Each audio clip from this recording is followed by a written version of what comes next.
Part 4 है और यह है काव्य खंड और स्वदेशी है और सब्जेक्टिव क्वेश्चन है। और आप किताब पढ़े होंगे तो यहाँ से क्वेश्चन आंसर आप हम लोग करते हैं। कवि ने डफली किसे कहा है? कवि जो है, कवि ने डफली किसे कहा है और क्यों? तो डफली किसे कहा है, कवि ने डफली किसे कहा और क्यों कहा है? तो अब हम लोग क्या करेंगे, इसका उत्तर लिखेंगे। उत्तर लिखेंगे यहाँ से। जिन लोगों में दास प्रवृत्ति बढ़ रही है, यानी जिन लोगों में दास प्रवृत्ति बढ़ रही है, यानी दास प्रवृत्ति का कहने का मतलब गुलाम की प्रवृत्ति बढ़ रही है, यानी जिन लोगों में गुलाम की प्रवृत्ति बढ़ रही है या दास प्रवृत्ति बढ़ रही है, जो लोग पाश्चात्य सभ्यता संस्कृति की दास्त का बंधन में बंधकर विदेशी रिवाज रीति रिवाज को बनाए हुए हैं, यानी जो क्या कह रहा है, जो लोग पाश्चात्य सभ्यता संस्कृति और दास्ता को बंधन में बंध कर विदेशी रीति रिवाज को बने हुए, और क्या है, अपनी संस्कृति से बंधे हुए हैं लेकिन फिर भी क्या है, विदेशी बंध कर विदेशी रीति रिवाज को बनाए हुए, और विदेशी अपनी संस्कृति से बंधे हुए हैं, बंधन में बंध कर विदेशी रीति रिवाज को बने हुए हैं, उन्हें कवि डफली की संज्ञा दी है। यानी कहने का मतलब है दास्ता का बंधन में बंध कर, यानी सभ्यता संस्कृति के दास्ता के बंध में बंध कर विदेशी रीति रिवाज को बनाए हुए हैं, यानी अपने देश में रहकर अपने संस्कृति तो बन रहा है लेकिन फिर भी वो क्या कर रहा है, विदेशी रीति रिवाज को फॉलो कर रहा है। उनको कवि ने क्या किया, डफली की संज्ञा दी, यानी उन्हीं को डफली कहा है, क्योंकि वो विदेशों की पाश्चात्य संस्कृति को विदेशी वस्तुओं की अंग्रेज की झूठी प्रशंसा में लगा। और वो क्या है, जो यहाँ जो क्योंकि वो विदेशी पश्चात संस्कृति है, जो विदेश की संस्कृति है, वस्तु की अंग्रेजी की झूठी प्रशंसा में लगे हुए, इसलिए कवि ने उन्हें क्या कहा है, कवि ने उन्हें डफली कहा है। तो इस तरीके से आपको इस चैप्टर का क्वेश्चन आंसर लिख देना है, ठीक है। कवि समाज के किस वर्ग की आलोचना करता है और क्यों? तो कवि जो है, आलोचना का मतलब बुराई करना हुआ, तो कवि किस समाज की आलोचना करता है और क्यों? तो यहाँ से उत्तर लिखेंगे। उत्तर भारत में ऐसे समाज स्थापित हो गया है, यानी उत्तर भारत में ऐसे समाज स्थापित हो गया है जो अंग्रेजी बोलने में शान की बात समझता है। तो उत्तर भारत, हमारा कवि के अनुसार, जो उत्तर भारत में अंग्रेजी बोलना क्या है, शान की बात समझता है, शान की बात समझता है। अंग्रेजी रहन सहन, विदेशी ठाठ बाट, विदेशी बोलचाल का अपनाना विकास मानते हैं, और क्या है, विकास मानते हैं। तो ऐसे लोगों को क्या करते हैं, कभी किस समाज को आलोचना करते हैं, जो अंग्रेजी बोलने में अपना आन बान शान की बात समझता है, अंग्रेजी रहन सहन की बात समझता है, विदेशी ठाठ बाट की विदेशी बोलचाल का अपनाना विकास मानते हैं। ऐसे लोगों को कभी क्या करते हैं, ऐसे लोगों को, ऐसे समाजों को क्या करते हैं, कभी आलोचना करता है, ठीक है। तो उत्तर भारत में इस तरीके से प्रश्न आएगा। तो उत्तर भारत के ऐसे समाज स्थापित हो गया जो अंग्रेजी बोलने में शान, अंग्रेजी रहन सहन, अंग्रेजी विदेशी ठाठ बाट, विदेशी बोलचाल को अपना विकास मानते। तो ऐसे लोगों को क्या करते, कभी उनकी आलोचना करते, यानी बुराई करते हैं। कभी जनता के स्वपर्म कि किस तरह से चित्रित खींचता है, यानी कवि जो जनता का सपना है किस तरह से चित्रित खींचता है। तो भारत की जनता सदियों से, भारत की जो जनता है सदियों से, यानी युगों से, यानी भारत की जनता सदियों से या युगों से राजा के अधीनस्थ रही है। तो क्या रहा है, तो राजा के अधीनस्थ रहा है, यानी राजा के शासन काल के अंदर में रहा है। लेकिन कवि ने कहा है कि चिरकाल से अंधकार में रह रही जनता राजतंत्र को उखाड़ फेंकने का स्वप्न देख रही है। तो क्या कर रही है, चिरकाल में अंधकार में रही जनता, यानी जनता क्या कर, राजतंत्र, यानी राजा का जहाँ तंत्र हो उसे क्या बोलते हैं, राजतंत्र को उखाड़ फेंकने, यानी सपना देख रही है। कैसा सपना देख रही है कि कवि ने कहा है कि चिरकाल में, यानी वर्तमान काल में अंधकार से हो रही जनता को, राजतंत्र को उखाड़ फेंकने की सपना देख रही। और ये क्या है सपना, कि जो राजा का है उखाड़ के हम लोग फेंक के वो सपना देख रही है। राजतंत्र समाप्त होगा, और क्या कर रहा है, राजा का समाप्त क्या होगा, राजा का शासन समाप्त होगा और जनतंत्र कायम होगा, यानी जनता का शासन क्या होगा, कायम होगा, राजा नहीं बल्कि प्रजा राज करेगी। राजा नहीं बल्कि कौन राज करेगी? प्रजा राज करेगी। किसान मजदूर राज सिंहासन के अधिकारी हो गए। किसान मजदूर किसका अधिकारी हो गए? राज सिंहासन का अधिकारी हो गए। इस तरह कवि ने जनतंत्र की नवी डालने, जनतंत्र के उदय होने के सपना को यथार्थ चित्र खींचा है। और इसी तरह के कैसे खींचा है? ये चित्र खींचा। कौन खींचा है? कवि ने, है ना। कवि जनता को सपने को किस तरह से खींचा है? तो इस तरीके से हमको लिख देना है कि भारत की जनता सदियों से, युगों युगों से क्या है? राजाओं के अधीनस्थ रहा, यानी राजा के अंदर रहा है। लेकिन कवि ने कहा है कि चिरकाल में, यानी वर्तमान काल, अंधेरे से रह रही जनता अब राजतंत्र को उखाड़ फेंकने के सपना देख रही है।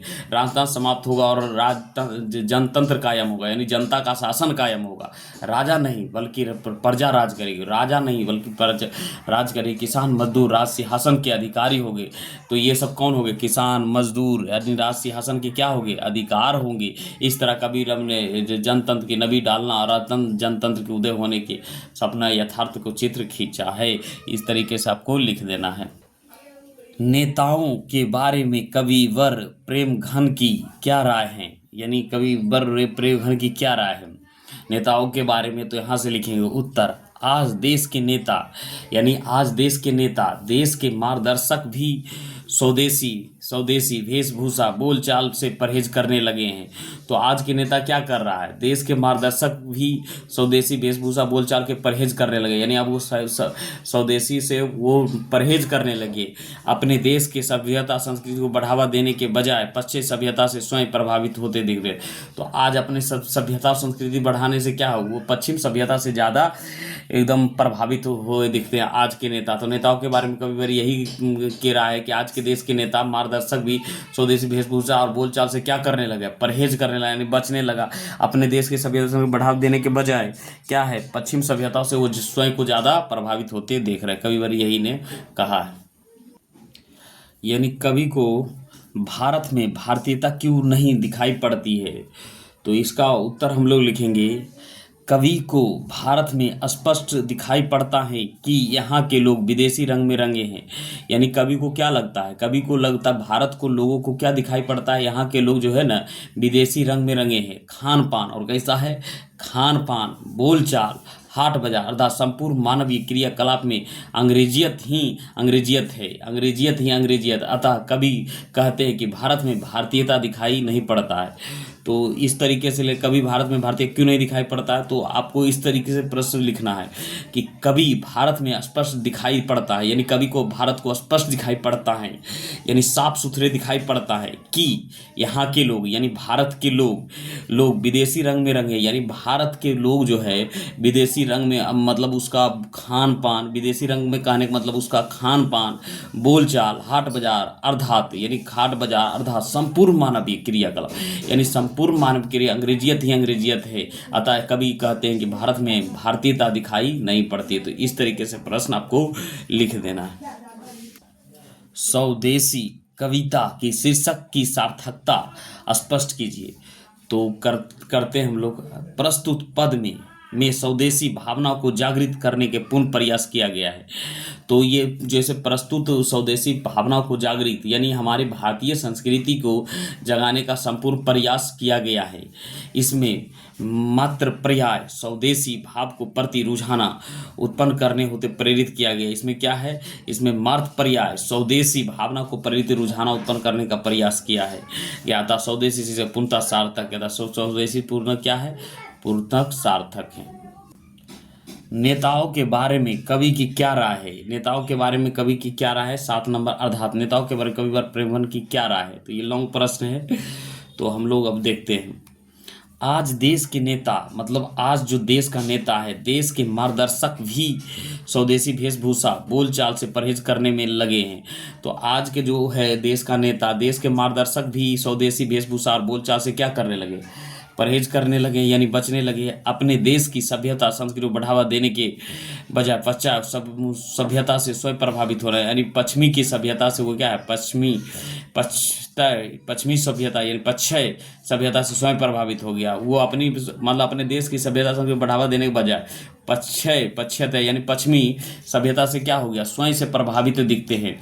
कवि कहते हैं कि जिनसे धोती नहीं संभलती है, अर्थात अपने देश को वेशभूषा को धारण करने में संकोच करते हैं, वह देश की व्यवस्था देखने में कितनी सक्षम होगा। कहने का मतलब जो नेता अपना वेशभूषा धोती कुर्ता नहीं पहन सकता है तो अपना देश को संभालने में कितना सक्षम होगा, यह संदेह का विषय हो जाता है। यह संदेह में जिस नेता में स्वदेशी भावना रची बसी नहीं है, वो अपने देश की मिट्टी से दूर होते जा रहा है। वो क्या होते जा रहा है, दूर होते जा रहा है, अपनी संस्कृति से दूर होते जा रहा है। उनमें देश सेवा की अपेक्षा कैसे की जा सकती है, उनसे देश की सेवा की अपेक्षा कैसे की जाती है। ऐसे नेताओं से देश हित की अपेक्षा करना ख्याली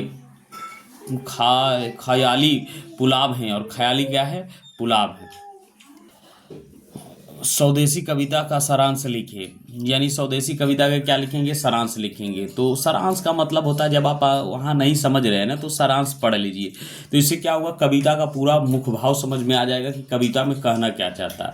तो अब हम लोग 8 को प्रश्न उत्तर से प्रस्तुत पुस्तक में संकलित प्रेम धन के दोहा में नव जागरण और देश प्रेम का स्वर मुखरित हुआ है।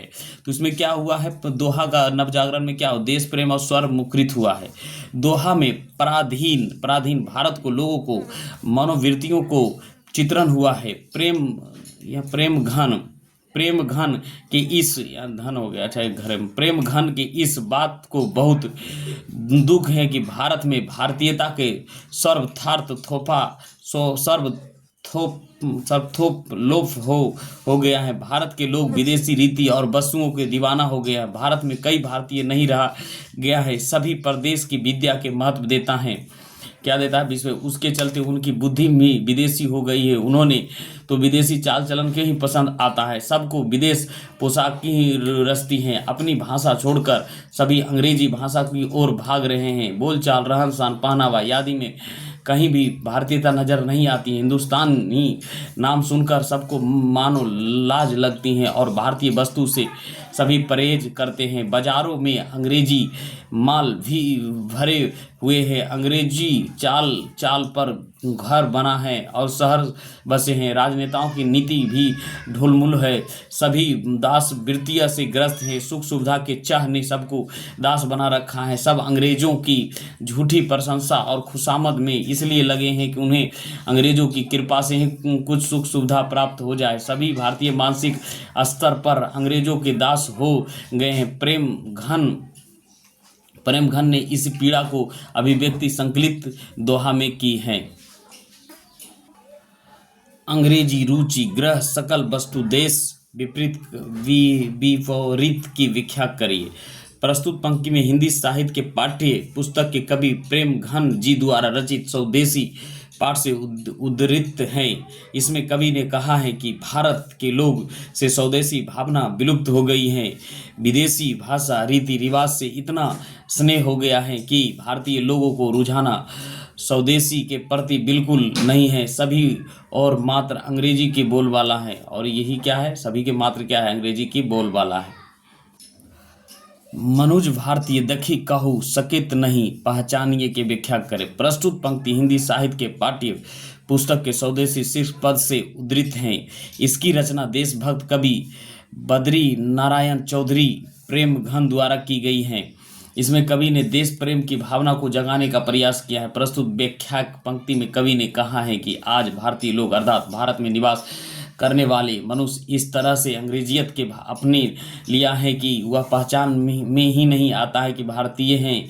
आज भारतीय वेशभूषा, भारत शैली, खान पान सब त्याग दिए हैं और विदेशी संस्कृति को सहजता से अपना लिया है। मुसलमान, हिंदू सभी अपनी भारतीय पहचान छोड़कर अंग्रेजी की अहमियत देने लगा है। निम्नलिखित पंक्तियों को सप्रसंग व्याख्या करें। दास वृत्तियां की चाहे देसी चरहू बरहन बढ़ली करते खुशामद झूठ पर मने डफली। प्रस्तुत पंक्ति में कवि प्रेम घन की स्वदेशी कविता की हैं। इनमें दोहा में राष्ट्रीय स्वाधीनता के चेतना के सहचार बनाए गया है। साथ ही नवजागरण के स्वर मुखरित किया गया है। उपयुक्त पंक्ति में कवि कहते हैं कि देखा जा रहा है कि यहाँ के लोग गुलामी के वातावरण में जीवन यापन करने की आदत हो गए हैं। चारों ओर इसी के भाव मिल रहे हैं। खुशामद करने तथा झूठी प्रशंसा करना, झूठे राग की डफली बजाना यहाँ के लोगों की संस्कृति बन गई है। और इस तरह से हमारा ये चैप्टर समाप्त हुआ।